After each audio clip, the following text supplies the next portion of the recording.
Meniran hijau atau Phyllanthus miruri adalah sebuah tanaman tropis yang tersebar luas dan biasa ditemukan di daerah pesisir. Tanaman ini merupakan salah satu tanaman yang biasa tumbuh liar di area taman, kebun, pekarangan rumah, ataupun lahan kosong.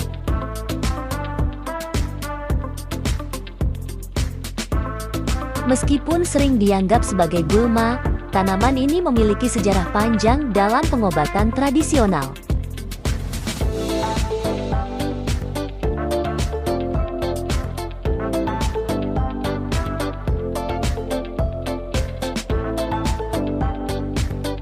Daun meniran, yang mempunyai nama ilmiah, Phyllanthus miruri, adalah tanaman yang cukup umum ditemukan di berbagai daerah tropis, termasuk Indonesia.